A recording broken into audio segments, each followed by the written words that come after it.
ಇವತ್ತಿನ ದಿವಸ ಮಂಗಲ ಗ್ರಾಮೀಣ ಅಭಿವೃದ್ಧಿ ಸಂಸ್ಥೆ ವತಿಯಿಂದ ಇವತ್ತಿನ ದಿವಸ ಅಕ್ಕ ನಾಗಲಕ್ಷ್ಮಿ ಡಾಕ್ಟರ್ ನಾಗಲಕ್ಷ್ಮಿ ಮಹಿಳಾ ಆಯೋಗದ ಅಧ್ಯಕ್ಷರಾಗಿ 1 ವರ್ಷ ಪೂರೈಸಿದ್ದಾರೆ. ಈ ಅಲೆಮಾರಿ ಮಕ್ಕಳಿಗೆ ಪಾಠ್ಯ ಪುಸ್ತಕ ಕೊಡೋದು ಮಂಗಲ ಮಹಿಳಾ ಗ್ರಾಮೀಣಾಭಿವೃದ್ಧಿ ಸಂಸ್ಥೆ ಅಧ್ಯಕ್ಷರು ಯಾಕೆ ಕಾರ್ಯಕ್ರಮ ಹಮ್ಮಿಕೊಂಡ್ರಂದ್ರೆ ನಾಗಲಕ್ಷ್ಮಿ ಅಕ್ಕನವರಿಗೆ ಏನು ಮಕ್ಕಳ ಮೇಲೆ ಮತ್ತು ಶೋಷಿತರು ಮಹಿಳೆಯರು ಮತ್ತು ಅವಕಾಶ ವಂಚಿತರು ಯಾರಿದ್ದಾರ ಅಂಥವ್ರ ಮೇಲೆ ವಿಶೇಷವಾಗಿ ಕಾಳಜಿ ಇದೆ.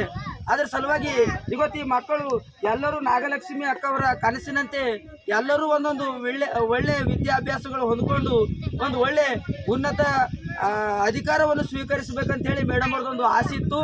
ಇವತ್ತು ಅವರು 1 ವರ್ಷ ಪೂರೈಸಿ ಇಡೀ ಕರ್ನಾಟಕ ರಾಜ್ಯದಲ್ಲಿ ಎಲ್ಲ ಜಿಲ್ಲೆಗಳಲ್ಲಿ ತಿರುಗಿ ಒಂದು ಯಾವುದೇ ಸ್ಥಳೀಯ ಶಾಸಕರಾಗಲಿ ಸಂಸದರಾಗಲಿ ಅಧಿಕಾರಿಗಳಾಗಲಿ ಮಾಡಲಾರದಂಥ ಕೆಲಸಗಳು ಅಕ್ಕ ನಾಗಲಕ್ಷ್ಮಿ ಚೌಧರಿ ಅವರು ಮಾಡ್ತಾ ಇದ್ದಾರೆ.